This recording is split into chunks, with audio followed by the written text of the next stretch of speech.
একটি বাচ্চা মেয়ের কবরের পাশে প্রতিদিন একটি বিড়াল এসে কান্না করত আর লাথি মারত, কিন্তু এর পেছনের রহস্য কেউই জানত না।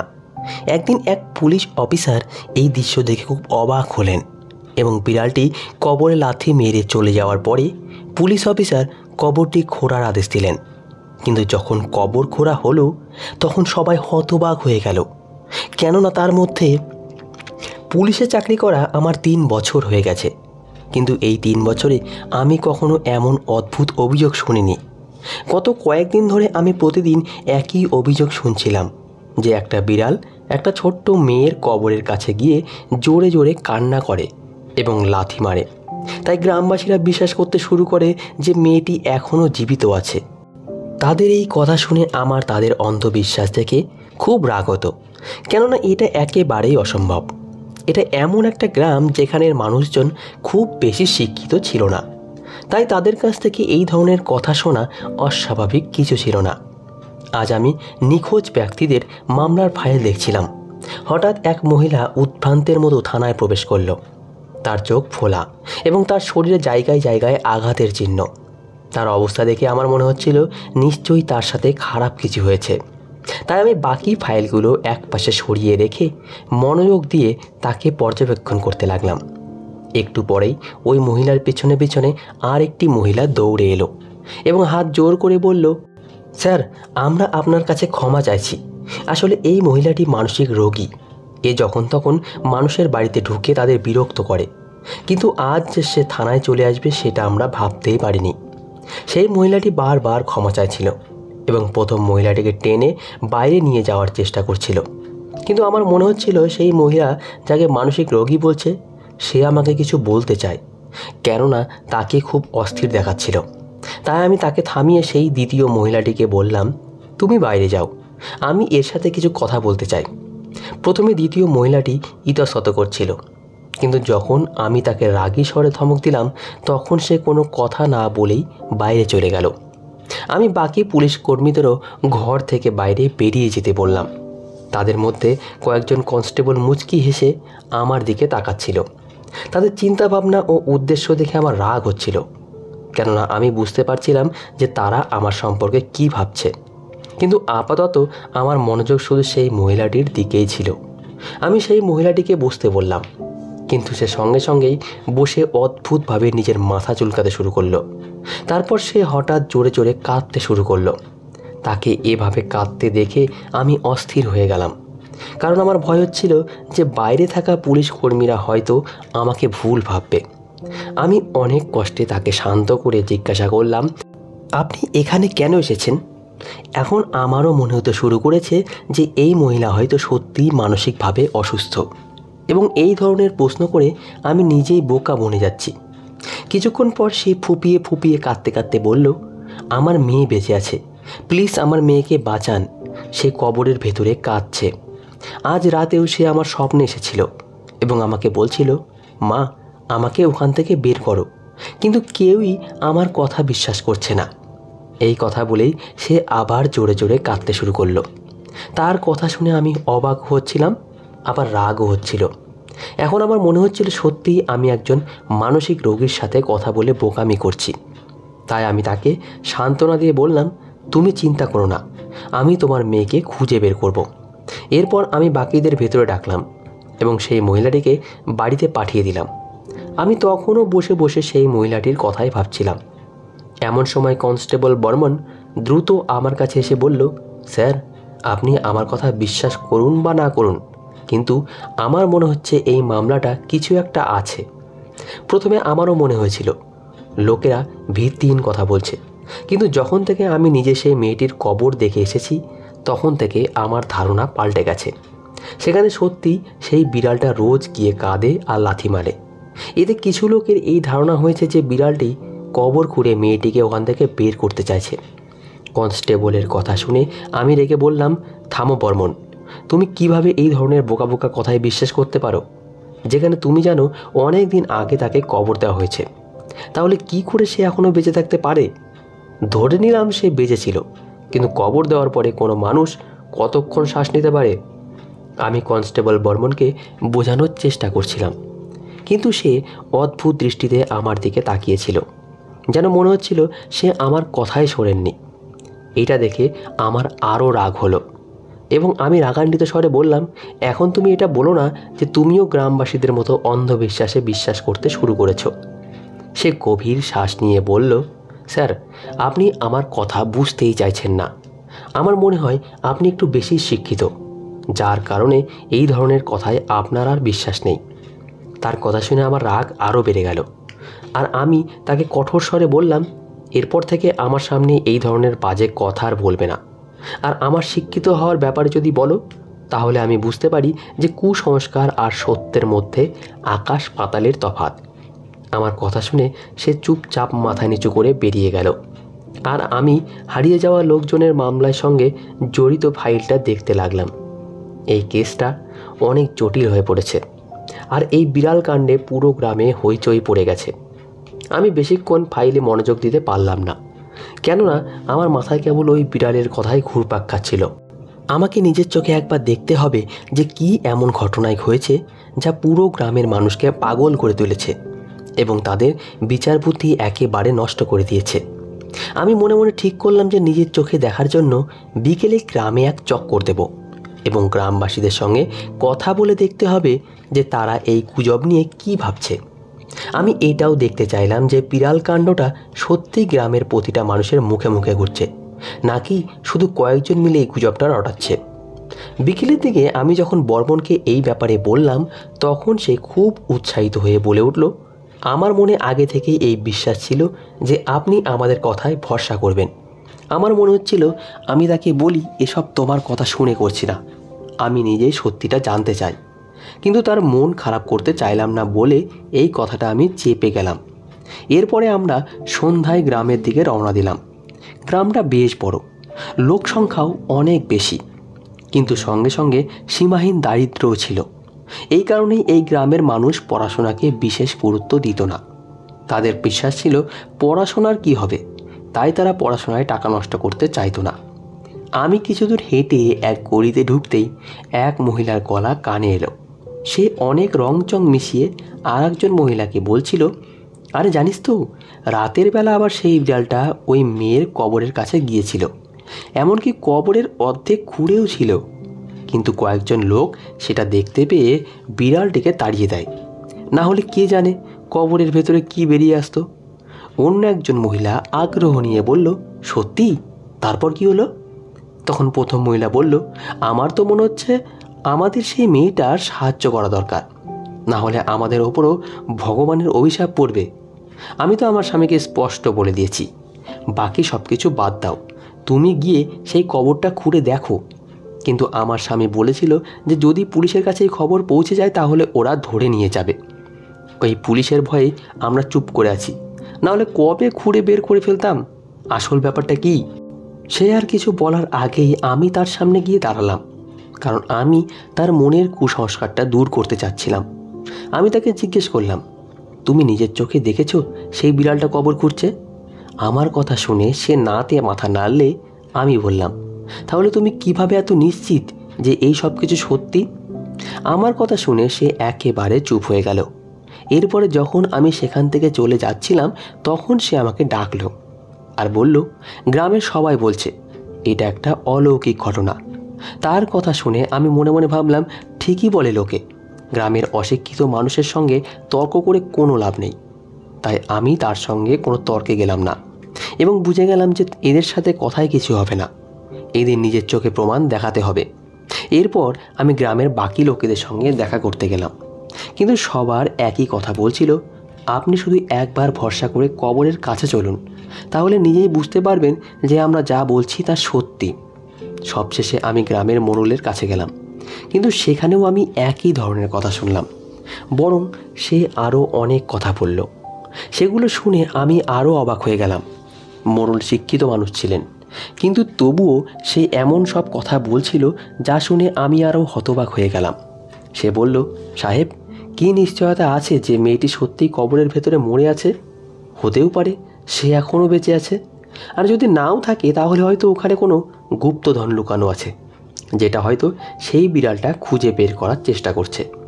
তার কথা শুনে আমার মনে সন্দেহ জাগতে শুরু করলো যে হয়তো সত্যি কবরের নিচে কিছু রহস্য লুকিয়ে আছে। আমি যখন তাকে কবর খোঁড়ার কথা বললাম তখন সে তাড়াতাড়ি করে মাথা নেড়ে বলল, না সাহেব, এটা আপনি কি বলছেন? কেউ এভাবে কবর করতে পারে নাকি? এটা তো গ্রামের নিয়মের বিরুদ্ধে হয়ে যাবে, আর আমি নিজেও সেটা হতে দিতে পারি না। আমি দেখলাম হঠাৎ মোড়ল চিন্তিত হয়ে পড়ল। একমাত্র মোড়ল এই বিষয়টাকে গ্রামের নিয়মের বিরুদ্ধে বলছিল, যদিও আমি শুনেছিলাম যে গ্রামের লোকেরা নাকি কবর খোঁড়ার কথা বলছিল। একমাত্র মোড়লই কবর খোঁড়ায় বাধা দিচ্ছিল। অনেকক্ষণ অবধি আমি মোড়লের সাথে সঙ্গে বসে কথা বললাম, কিন্তু তাকে খুব অস্থির মনে হচ্ছিল। বারবার সে কথা বদলে নিচ্ছিল। আর কিছুক্ষণ পর পর সে বলছিল, আমি আপনাকে কবর খোঁড়ার অনুমতি একদমই দিতে পারবো না। যদি আপনি এমন কিছু করার চেষ্টা করেন তাহলে আমাকে গ্রামের লোকজন নিয়ে প্রতিরোধ করে তুলতে হবে। তার কথা শুনে আমি হেসে ফেললাম আর তাকে আশ্বস্ত করে বললাম, আপনি একদম চিন্তা করবেন না, এমন কিছুই হবে না। আমি তো শুধু আপনার মতামত জানতে চাইছিলাম। পুলিশে কাজ করা আমার অনেক বছর হয়ে গেছে, তাই আমি একজন মানুষকে দেখে আন্দাজ করতে পারি যে তার মনে কি চলছে। মোড়লের হাবভাব আর কথাবার্তা আমাকে তাকে সন্দেহ করতে বাধ্য করে, আর মনে একটা অদ্ভুত অনুভূতি দিচ্ছিল যে নিশ্চয়ই কিছু একটা গণ্ডগোল আছে। যাই হোক, মোড়লের সাথে কথা বলে আমি উঠে পড়লাম এবং সেই মেয়েটির বাড়ির দিকে রওনা দিলাম যার কবর দেওয়া হয়েছিল। মেয়েটির মা উঠোনে বসে তার ছবি বুকে জড়িয়ে ধরে একটানা কাঁদছিল। আমি যখন ঘরের ভেতরে ঢুকলাম তখন সে আমাকে দেখে কিছুক্ষণের জন্য চুপ হয়ে গেল। তারপর হঠাৎ ছুটে এসে আমার পায়ে পড়ে কাঁদতে কাঁদতে বলল, সাহেব, আমি আপনার সাথে হাত জোর করছি, আমাদের সাহায্য করুন। আমার নিষ্পাপ মেয়েটা এখনও বেঁচে আছে, তাকে বাঁচান। তাকে এভাবে কাঁদতে দেখে আমার খুব কষ্ট হলো, তাই আমি তাকে আস্তে করে তুলে সান্ত্বনা দিলাম যে তুমি চিন্তা করো না, আমি সব ঠিক করে দেব। কিছুক্ষণ পর সে বলতে লাগলো, ওই বিড়ালটা প্রতিদিন আমার মেয়ের কবরের কাছে যায় আর কবরটায় লাথি মারে। আমি নিশ্চিত আমার মেয়ে বেঁচে আছে, তাই বিড়ালটা এমন করছে। আমি তাকে জিজ্ঞেস করলাম, ওই বিড়ালটা কি আপনার মেয়ের পোষা বিড়াল ছিল? আমার কথা শুনে সে দ্রুত মাথা নেড়ে বলল, হ্যাঁ, ওটা ওর পোষা বিড়াল, প্রায় 1 বছর ধরে ওর সঙ্গেই থাকতো। এরপর আমি তাকে আরও 2-3টা প্রশ্ন করে থানার দিকে রওনা হয়ে গেলাম। ফেরার পথে এক মুহূর্তের জন্য ইচ্ছে হলো, আমার কাছে এখনও কোনো অফিসিয়ালি আদেশ নেই, কেননা এমন কোনো কাজ করতে গেলে আমার ঊর্ধ্বতন কর্তৃপক্ষের অনুমতি লাগবে। থানায় পৌঁছে আমি আমার সিনিয়র অফিসারকে ফোন করলাম এবং পুরো বিষয়টা জানালাম। ভাগ্য ভালো তিনি শুধু আমার সিনিয়র ছিলেন না, আমার বন্ধুর মতন ছিলেন। সব শুনে তিনিও অবাক হয়ে গেলেন এবং বললেন, এমনটা কি হতে পারে সঞ্জীব? তুমি নিজেই ভাবো, একটা বিড়াল কবরটায় লাথি মারছে বলে কেউ কিভাবে বলতে পারে যে ওই মেয়ে এখনও বেঁচে আছে? আমার তো মনে হচ্ছে ব্যাপারটা অন্য কিছু। আমি তার কথায় সম্মতি জানালাম এবং মোড়লের সম্পর্কেও সব কিছু জানলাম। আমার কথা শুনে সে কিছুক্ষণ চুপ হয়ে রইল। তারপর বলল, তুমি জানো ওই মোড়ল কতটা খতরনাক? সে অনেক অবৈধ কাজের সঙ্গে জড়িত। পুলিশও তার উপর নজর রাখছে এবং তার বিরুদ্ধে প্রমাণ জোগাড় করার চেষ্টা করছে। মোড়লের ব্যাপারে এই তথ্য আমার কাছে একেবারেই নতুন ছিল। আমি তার সম্পর্কে এর আগে এমন কিছুই জানতাম না। আমার চোখের সামনে মোড়লের সেই অস্থির মুখ ভেসে উঠল। তবে আমি তখনও আমার বন্ধুর সঙ্গে এই বিষয়ে খুব বেশি আলোচনা করিনি। তাকে শুধু বলেছিলাম, তুমি শুধু আমাকে একটা পারমিশন লেটার দিয়ে দাও, যাতে আমি কাল থেকেই ওই কাজটা শুরু করতে পারি। সে আমাকে আশ্বস্ত করে বলল, তুমি একদম চিন্তা করো না, আমি সব ব্যবস্থা করে দেব। তোমার যা ঠিক মনে হবে সেটাই করো। তার কথা শুনে আমার অনেকটা নিশ্চিন্ত লাগলো, আর আমি সঙ্গে সঙ্গে কনস্টেবল বর্মনকে কবর খোঁড়ার জন্য সব ব্যবস্থা করতে বললাম। আমার কথা শুনে প্রথমে সে হতবাক হয়ে গেল। তারপর কাউকে ফোন করতে গেলে আমার মনে সন্দেহ হয়, তাই আমি তাকে বললাম, আজ তুমি এখানেই থাকবে আর তোমার মোবাইলও আমার কাছে জমা দেবে। বর্মন বোধ হয় এরকম কিছু আশা করেনি, তাই সে বিস্ময়ে আমার দিকে তাকিয়ে রইল। আমি আবারও গম্ভীর গলায় বললাম, যদি তুমি আমার কথা না মানো তবে তোমার নামে রিপোর্ট করব। আমার কথায় তার মুখে স্পষ্ট ভয় ফুটে উঠল, আর সে তাড়াতাড়ি করে আমার হাতে মোবাইল দিয়ে দিল। কিছু সময় কেটে যাওয়ার পরেও তার আচরণ দেখে আমার আরও সন্দেহ হতে লাগলো। সে নিশ্চয়ই কিছু না কিছু গোলমাল করার চেষ্টা করবে। তাই আমি সঙ্গে সঙ্গে আরেকজন কনস্টেবলকে ডেকে পাঠালাম এবং তাকে কবর খোঁড়ার দায়িত্ব দিলাম। প্রথমে আমার পরিকল্পনা ছিল আগামীকাল গিয়ে সব কিছু করব, কিন্তু এখন মনে হচ্ছে দেরি করলে হয়তো সব কিছু নষ্ট হয়ে যাবে। তাই ঠিক করলাম কাজটা রাতের অন্ধকারেই শেষ করতে হবে। আমি কবরের এলাকার পৌঁছে দেখলাম কবর থেকে কিছুটা দূরে একটা বিড়াল বসে আছে। আমাদের দেখেই সে জোরে চেঁচাতে লাগলো, আর বিড়ালের এই চিৎকার শুনে বর্মন ভয়ে আমার পেছনে লুকিয়ে পড়ল। বর্মনের এমন ভীতু অবস্থা দেখে আমার প্রচণ্ড রাগ হলো। আমি ভাবতেই পারিনি যে একজন পুলিশ কর্মী এতটা ভীতু হতে পারে। আমি রেগে তাকে সামনে আসতে বললে সে কাঁপতে কাঁপতে আমার পাশে এসে দাঁড়ালো। আমি ধীরে ধীরে বিড়ালটার দিকে এগিয়ে যেতে লাগলাম, আর আমাকে দেখে বিড়ালটা ধীরে ধীরে পিছিয়ে হঠাৎ করেই সে দৌড়ে পালিয়ে গেল।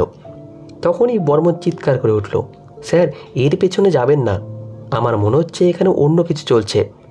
কিন্তু আমি তার কথায় কান না দিয়ে বিড়ালটার পিছনে দৌড়ে গেলাম। কিন্তু হঠাৎ গুলির শব্দ কানে এলো, আর সঙ্গে সঙ্গে বর্মনের চিৎকার শুনতে পেলাম, স্যার এখানে কিছু লোক আছে যারা গুলি চালাচ্ছে। আমার মন থেকে বিড়ালের চিন্তা সরে গেল, আর আমি সঙ্গে সঙ্গে বর্মনের সাথে সেদিকে ছুটে গেলাম। কিন্তু আমি আমার বাকি সাথীদের কবরের পাশেই থাকার নির্দেশ দিয়ে দিলাম। সেখানে পৌঁছে কাউকেই দেখতে না পেয়ে আমি বিস্মিত হয়ে গেলাম। কিছুক্ষণ পর একটা বুড়ো লোক সেখান থেকে বেরিয়ে এসে আমাকে বলল, পুলিশ সাহেব, রাতের অন্ধকারে এসব কাজ করবেন না। সকালে সবার সামনে এই কাজটা করলে সত্যি আর মিথ্যের পার্থক্য পরিষ্কার হয়ে যাবে। এখন যদি কিছু পেয়েও যান তাহলেও গ্রামের লোকেরা আপনার কথা বিশ্বাস করবে না, কারণ এখানকার সবাই অন্ধবিশ্বাসী। আমি গভীর শ্বাস নিয়ে না চাইলেও আমার দল নিয়ে ফিরে এলাম। তবে আমি আমার সবচেয়ে বিশ্বাসযোগ্য দুজন দক্ষ লোককে সেখানে রেখে দিলাম। না জানি কেন আমার মনে হচ্ছিল যদি সবাই আমরা চলে যাই তবে রাতেই এমন কিছু ঘটবে যা সব কিছু বদলে দেবে। সেই রাতটা আমি ঘুমোতে পারিনি। আমি শুধু এই ঘটনার কথাই ভেবে যাচ্ছিলাম। ভোরের দিকে আমি একটু ঘুমিয়ে পড়েছিলাম, আর তখনই একটা ভয়ঙ্কর স্বপ্ন দেখলাম। স্বপ্ন দেখে আমি চমকে উঠে বসলাম। আমার পুরো শরীর ঘামে ভিজে গেছে, আর বুক ধুকধুক করছে। আমি স্বপ্নে দেখলাম একটা ছোট্ট মেয়ে কবর থেকে উঠে আমার সামনে এসে দাঁড়ালো।